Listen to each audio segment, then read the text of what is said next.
Yo estaba predicando una noche en la iglesia de Botafogo, en Brasil, en Río de Janeiro. Habían unas 1200 personas. Era una noche de predicación. Comenzamos a las 9 de la noche, sábado de noche, y terminamos a las 5:30 de la mañana. Toda la noche cantando, orando, predicando, cantando, orando, predicando. Una linda noche de vigilia. Más o menos a la 1 de la mañana, todos se dividieron de dos en dos para orar. Yo me fui a orar con un joven que nunca había visto. Pero antes de eso, cuando ya nos estábamos dividiendo para orar, una señora levantó la mano y dice: jóvenes, yo quisiera que ustedes oren por mi hijo. Y dijo así: mi hijo nació aquí en la iglesia, creció en la iglesia, y yo quisiera ver a mi hijo aquí, pero infelizmente en este momento que ustedes están cantando, orando aquí, mi hijo está aquí cerca, en las calles de Copacabana, vestido de mujer, prostituyéndose, vendiendo su cuerpo. Y ella comenzó a llorar y dice: yo no sé qué hacer más para ayudar a mi hijo. Él nació, creció en la iglesia. Por favor, ayúdenme, oren a Dios, que traiga a mi hijo de vuelta. Y ahí nos dividimos de dos en dos para orar. Y yo me fui a orar con un muchacho que nunca había visto. Yo hice primero la oración y después él hizo. Pero cuando él oró, cuando él comenzó a orar, me asustó con su oración, porque yo nunca había visto orar así a nadie. Y él dijo así: oh Señor, tú viste a esa mamá triste porque su hijo que nació aquí en la iglesia ahora está vestido de mujer, prostituyéndose en la calle. Señor, tú conoces todo. ¿Tú sabes lo que esa mamá está sufriendo? Yo te voy a suplicar un favor, Dios mío. Trae a ese muchacho de vuelta. Pero no te estoy diciendo tráelo la próxima semana, el próximo mes. No. Tráelo a ese muchacho ahora, en este momento. Y yo en mi corazón, oyendo la oración del muchacho, pensé: pero qué atrevido este muchacho, ¿cómo le va a decir a Dios así? Y él, como si hubiera oído mis pensamientos, siguió orando diciendo: Señor, tal vez tú piensas que yo soy muy atrevido, pero no, yo creo en tu promesa. Yo creo en tu promesa. Yo creo en el poder del evangelio. El evangelio no es poder, pues si es poder, tráelo ahora. Muestra tu poder, tráelo en este momento. Él oraba con tanto fervor, ¿sabes? Y entonces él dijo así: ahora tú me vas a decir que yo te diga que se haga tu voluntad. Señor, ¿en qué parte de la Biblia dice que tu voluntad es que ese muchacho vestido de mujer se esté prostituyendo? ¿En qué parte de la Biblia dice eso? Pues entonces tu voluntad es que ese muchacho vuelva, y vuelva ahora. Señor, tráelo ahora. Oye, terminó la oración, yo lo miré a ese muchacho y pensé: pero qué oración de fe de ese joven. Pero nadie apareció. Seguimos cantando, 3 de la mañana, 4, 5 de la mañana, 5:30 ya nos levantamos para cantar el último himno. Y cuando nos levantamos oímos el grito de una mujer, pero así un grito desgarrador. Y era la señora, la mamá que estaba aquí en la primera fila. Y ella tenía los ojos clavados en la puerta. Inmediatamente todos volteamos para la puerta, y ahí en la puerta un hombre vestido de mujer, un travesti. Y vino caminando por el corredor, y la mujer de aquí, la mamá, llorando por el corredor, fue y se abrazaron en la mitad del corredor. Imagínate, toda la iglesia lloraba, no podía. Entonces el muchacho vino aquí y yo lo llamé y le digo: mira, ¿por qué volviste? ¿Por qué viniste hoy? Y mira la historia que él me cuenta. Y ahora vas a ver el poder del evangelio. Dice: pastor, yo estaba allá parado en las calles de Copacabana. Y de repente sentí que el mundo giraba. Y sentí que yo me iba a desmayar y caí. Y cuando caí yo sentía que la vida se me iba.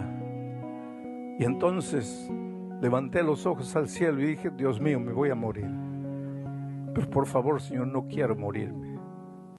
Así no, Señor. Yo no puedo morirme. Dame una oportunidad. Por favor, no dejes que me muera así.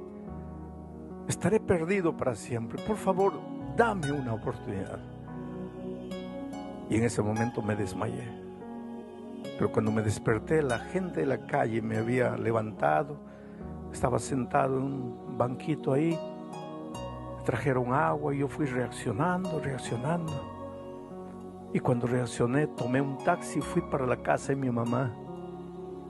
Entré al dormitorio, la cama estaba vacía. Entré al otro cuarto, a mi hermano, ¿dónde está mamá? Ella me dijo, está en la iglesia de Botafogo orando por ti. Tomé el taxi, vine y acabo de entrar. Y el muchacho que oró conmigo le hizo una pregunta: ¿a qué hora te desmayaste? Y él le dijo, no sé, a la 1 de la mañana tal vez. El momento que el muchacho estaba diciendo, Señor, tráelo ahora.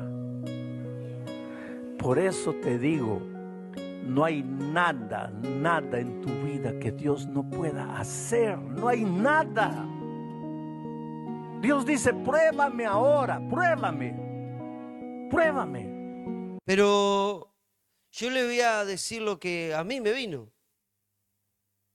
Lo que pasó por mi cabeza cuando la pastora me manda el video ese. Y a mí me vino, en todo el video, lo que me llama la atención es la oración del joven. La oración de ese muchacho.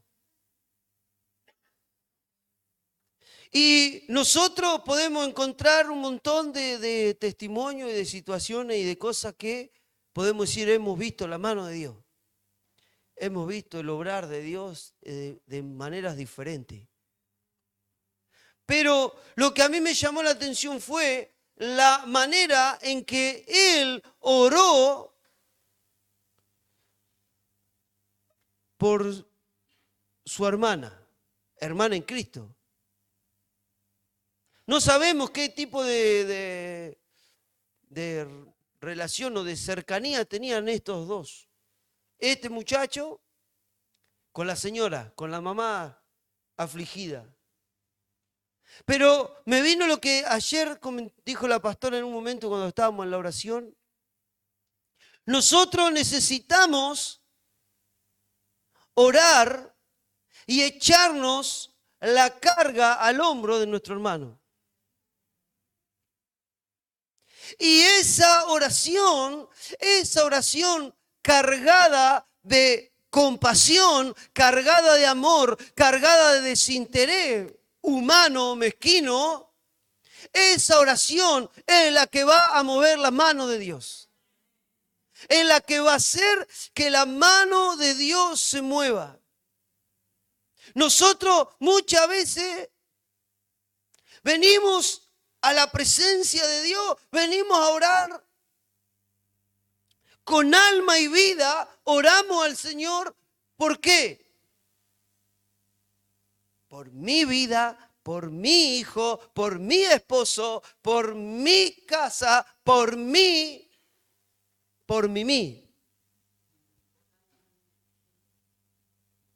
Oramos por nosotros. Rasgamos los cielos, ¿cuándo? ¿Cuándo nos toca a nosotros? Cuando tenemos un familiar enfermo, cuando se nos complican las situaciones. Ahí es cuando nosotros rasgamos el cielo. Y si viene uno a pedir, a decirnos lo que nos pasa, nosotros muy sueltos de cuerpo y le tocamos la espalda. Vamos a estar orando, le decimos. Diciendo, anda tranquilo. Capaz que se está desangrando. Capaz que mi hermano y mi hermana está en una crisis absoluta. Pero yo le digo, voy a estar orando. Y peor cuando le damos con un can. No, hay que creer en esos momentos donde hay que creer. Sí. Cree porque vos no estás en mis zapatos. Pero la oración, esa oración por el otro, una oración cargada de amor, cargada de compasión, cargada de ese querer que Dios lo bendiga, que Dios haga algo, que Dios se manifieste en el otro, es la que Dios responde. Es la que Dios manifiesta. Mire lo que dice Efesios en el capítulo 6. El apóstol Pablo dice así: orando en todo tiempo con toda oración y súplica en el Espíritu, y velando en ello con toda perseverancia y súplica por todos los santos. Habla de la armadura de Dios. Tome su asiento. Muchas gracias. Habla de la armadura de Dios, vestido de la armadura de Dios. Y nos dice que estemos orando constantemente por nosotros mismos. Dice, orando en todo tiempo, con toda oración y súplica. Todo tipo de oración vale. Y toda súplica vale. Orando en el Espíritu. Y velando en ello con toda perseverancia. Eso es otra. ¿Cuántas veces nosotros decimos, vamos a estar orando? ¿Y cuándo oramos? Al otro día que nos acordamos. Ya, después nos olvidamos. Oramos, hoy es martes. Entonces hoy el hermano Marcelo me dice, pastor, ore por tal cosa. Sí, Marcelito, vamos a estar orando. Y yo oro mañana a la mañana y después, si te he visto, no me acuerdo. No ore más por Marcelito, que Dios lo ayude, Marcelito. ¿O no? ¿Por qué pasa eso? Porque tiene que implantarse la carga sobrellevada, dice la Biblia, la carga los unos de los otros.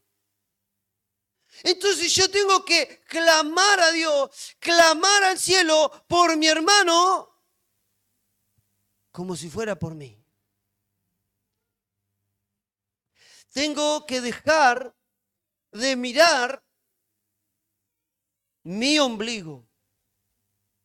Tengo que dejar de mirar a mí mismo, tengo que dejar de encerrarme en mis situaciones, tengo que dejar de encerrarme en lo que a mí me pasa y ocuparme y velar y orar por la necesidad del que está a mi lado. De mi hermano, de mi hermana. Y la oración, tiene que nacer de una genuina preocupación, no de un deseo de chusmear nomás. Ay, pastora, pastor, ¿qué le pasó al hermano Facundo? Para estar orando, te dice. Ni le importa lo que pasó al hermano Facundo, quieren saber lo que pasó.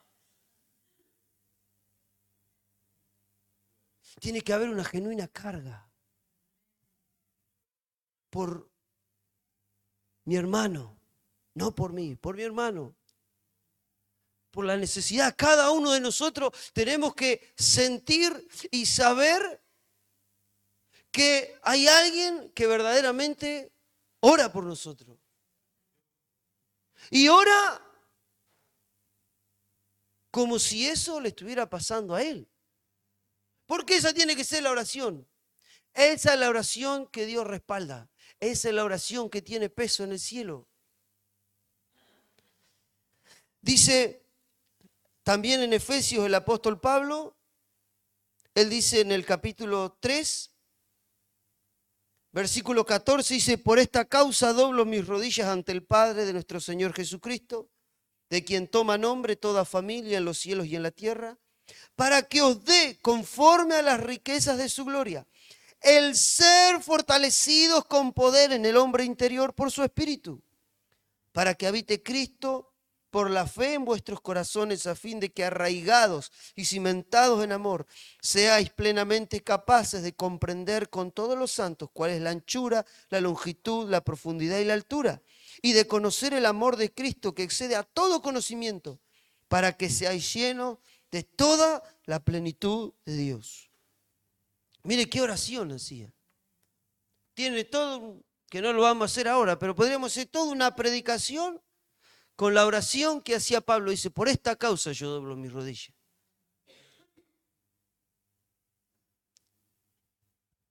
¿Y nosotros cómo oramos? Ven. Acuérdate de Mónica, Señor. Amén. Listo.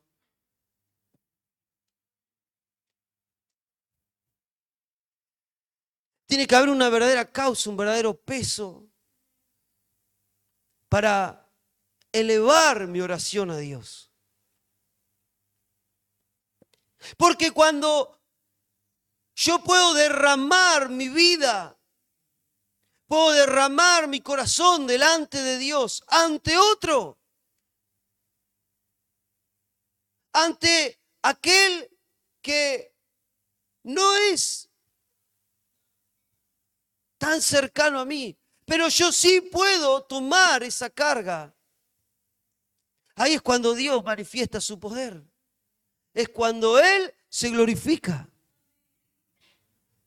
Y yo, como buen hijo de Dios, tengo que estar dispuesto a hacer esa oración. Séame sincero. ¿Cuánto tiempo ocupa en orar por otro? Que no, me va a decir otro, no cuenta. La hija, el padre, el tío. Bueno, espero que ore por su pastor, aunque sea. Que se acuerde en algún momento. Y la pastora dicen también, no, sí. Bueno. Pero, ¿cuántas veces nosotros tomamos una genuina carga y oramos por el hermano, por la hermana? Que Dios nos ayude, porque ese mismo muchacho que decía el video puede ser cualquiera de nosotros. ¿Y a usted no le gustaría que a través de su oración la vida de otro fuera transformada de esa manera?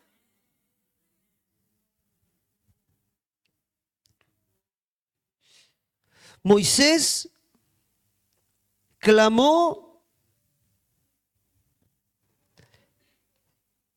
por todo el pueblo de Israel. Dice Deuteronomio capítulo 9,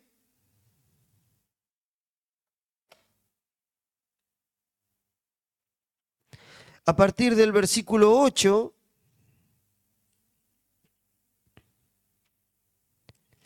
dice la palabra de Dios: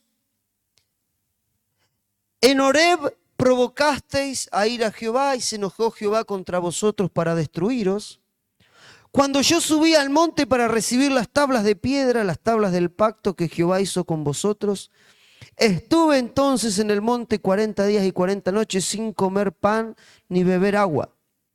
Y me dio Jehová las dos tablas de piedra escritas con el dedo de Dios, y en ella estaba escrita según todas las palabras que os habló Jehová en el monte del medio del fuego, el día de la asamblea. Sucedió al fin de los 40 días y 40 noches que Jehová me dio las dos tablas de piedra y las tablas del pacto, y me dijo Jehová: levántate, desciende pronto de aquí, porque tu pueblo que sacaste de Egipto se ha corrompido. Pronto se han apartado del camino que yo les mandé, se han hecho una imagen de fundición. Y me habló Jehová diciendo: he observado a ese pueblo, y he aquí que es pueblo duro de cerviz. Déjame que los destruya y borre su nombre de debajo del cielo, y yo te pondré sobre una nación fuerte y mucho más numerosa que ellos. Y volví y descendí del monte, el cual ardía en fuego, con las tablas del pacto en mis dos manos. Y miré, y aquí habíais pecado contra Jehová vuestro Dios, os habíais hecho un becerro de fundición, apartados pronto del camino que Jehová os había mandado. Entonces tomé las dos tablas y las arrojé de mis dos manos y las quebré delante de vuestros ojos, y me postré delante de Jehová como antes, 40 días y 40 noches. No comí pan ni bebí agua a causa de todo vuestro pecado que habíais cometido, haciendo el mal ante los ojos de Jehová para enojarlo. Porque temí a causa del furor y de la ira con que Jehová estaba enojado contra vosotros para destruiros. Pero Jehová me escuchó aún esta vez. Moisés había subido 40 días de ayuno en la gloria del Señor, con el Señor, pero Dios le da los mandamientos, las tablas, los pactos. Dice, mirá, Moisés, bajá porque las ovejas tuyas se te han desbandado todas. Andan haciendo cualquiera. Ya se hicieron función. Entonces él baja apurado del monte y se encuentra con un caos en todo el campamento. Habían hecho un becerro de oro, ya porque el otro no bajaba, ellos ya hicieron la suya, empezaron a adorar al pueblo. Pero Dios le dice, mirá, no te preocupes, no te gasté con todo esto. Yo te los borro del mapa y te doy una familia nueva. Te doy una iglesia nueva. Te doy un pueblo nuevo. Y Moisés no respondió nada, pero bajó. Y cuando bajó y vio el lío, ¿qué? Se olvidó de todo. Rompió las tablas. Quería colgar a todo, pero ahí ¿qué hizo? No se dejó gobernar por su ira. No se dejó gobernar por su humanidad, sino que dice que me postré delante de Jehová como antes. 40 días y 40 noches no comí pan ni agua. Venía de 40 días de ayuno y ¿qué entró? En otros 40 días de ayuno. Que no me escuche la pastora porque si no me va a hacer salir de 3 días de ayuno, me va a centrar en otros 3. Pero él clamó a Dios. ¿Clamó a Dios a qué? A causa de todo el pecado de sus hermanos. A causa de todo el pecado del pueblo. Él intercedió, él clamó, él le pidió a Dios misericordia. Él tranquilamente podría haber dicho, ¿para qué voy a seguir renegando con esta gente? Pero él no tomó esa determinación, no tomó esa decisión que hubiéramos tomado cualquiera de nosotros que estamos acá. Pero él se entregó, él se abstuvo de comer, de tomar 40 días y ahí estuvo clamando y poniéndose al hombro la carga ajena. Eso es lo que él hizo, ponerse al hombro la carga ajena. Y no fue una o dos oracioncitas. 40 días orando, clamando y ayunando. ¿En favor de quién? Díganme ustedes, ¿lo merecían o no lo merecían? No lo merecían. Sin embargo, un corazón compasivo y que ama estuvo dispuesto a hacerlo. Estuvo dispuesto a ofrecerse y a rendirse y a abnegarse por aquellos. Y nosotros tenemos que aprender esto. Tenemos que aprender a abnegarnos. Tenemos que aprender a clamar. Tenemos que aprender a orar. Y no por solamente mis necesidades, sino por las ajenas. Por las ajenas. Jesús nos dejó ejemplo. Dice San Juan en el capítulo 17,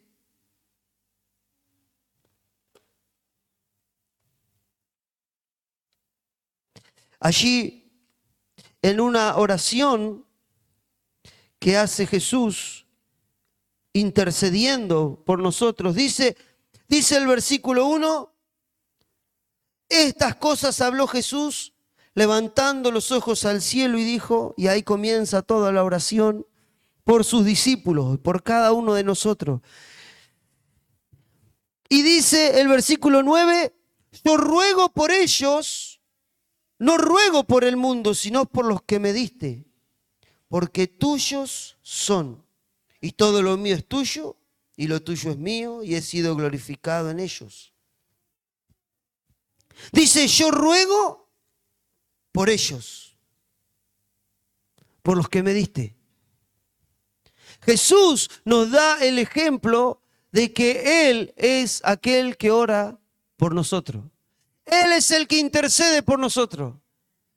Dice el libro de Romanos que el Espíritu Santo intercede con gemidos indecibles por cada uno de nosotros. Y el ejemplo nos ha dado. El Señor nos dejó el ejemplo de ¿qué? De orar, de interceder, de clamar. ¿Por quién? Por mis hermanos. Como decía anoche la pastora, tiene que llegar el momento en que la carga ajena, la lucha ajena, la preocupación ajena, sea mía, sea de cada uno. Y cada uno de nosotros tenemos la oportunidad de hacer que la mano de Dios se mueva en favor de su vida.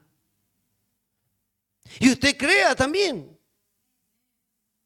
Si no le va a pasar como dos discípulos allá estaban evangelizando en Las Flores y había uno más grande y otro más chico. Entonces el más grande le dice a una señora que estaba en silla de ruedas, le dice, ¿usted cree? Dice que si él le ora, ¿usted puede sanarse? Y la mujer lo miró y dice, ¿y este me va a orar? Dice. No le tenía fe. Así que el otro ya se había enojado, porque no le tenía fe, entonces le oró así nomás. Obviamente que no pasó nada. Usted crea que la oración de su hermano es poderosa, que la oración de su hermana es poderosa. ¿Usted cree, usted quiere ver la mano de Dios? Bueno, ore por su hermano que está al lado. ¿Y usted quiere ver la mano de Dios? Bueno, crea en la oración de su hermano, porque si no, estamos en la misma. Necesitamos orar creyendo. Y como dice el libro de Santiago, en el capítulo 1, versículo 6, dice, pero pida con fe, no dudando nada, porque el que duda es semejante a la onda del mar que es arrastrado por el viento y echado de una parte a otra. No piense pues que quien tal haga, que recibirá cosa alguna del Señor. ¿Cómo tengo que presentarme en la oración? Creyendo, con fe, sin dudar. Ese joven sí que oró con fe, sí que oró con la certeza de que él estaba intercediendo por su hermana. Él estaba clamando a Dios, pero él sabía que Dios iba a responder. Y nosotros tenemos que tomar esa actitud de fe y creer que a través de nuestra oración mi hermano va a recibir ese bien, mi hermana va a recibir esa obra sobrenatural que necesita de parte de Dios. Yo creo que en esta noche cada uno de nosotros podemos salir de este lugar sabiendo que hay alguien que está orando por mí, hay alguien que está intercediendo por mí, hay alguien por quien yo también tengo que orar, por quien yo también debo interceder, por quien yo también debo buscar. Y dice Job en el capítulo 42, en el verso 10, dice que quitó Dios la aflicción de Job. ¿Cuándo? ¿Se acuerda? Cuando hubo orado por sus amigos. ¿Y qué pasó después? Job 42:10. Dice que Dios le devolvió el doble de lo que tenía. Dice, y quitó Jehová la aflicción de Job cuando él hubo orado por sus amigos. Y aumentó al doble todas las cosas que habían sido de Job. O sea, el postrer estado de Job fue mejor que el primero. ¿Pero cuándo? Cuando hubo orado por sus amigos. Y si usted ora por sus amigos y Dios le da el doble, imagínese qué pasaría si ora por sus enemigos. Vaya ahora con la suegra ahora. Imagínese lo que sería, lo que Dios va a hacer.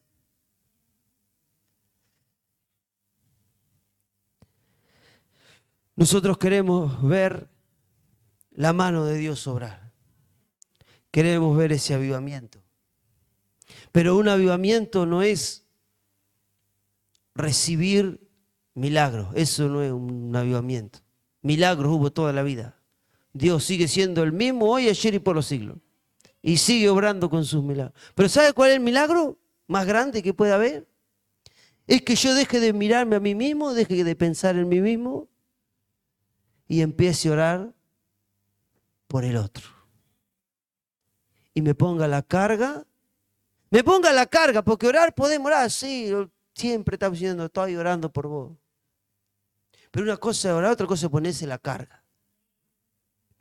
Orar, ocupar tiempo, clamar a Dios, elevar la oración en pos de mi hermano, en pos de aquel que está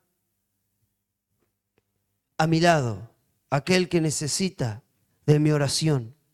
¿Cuánto necesitan de la oración de su hermano?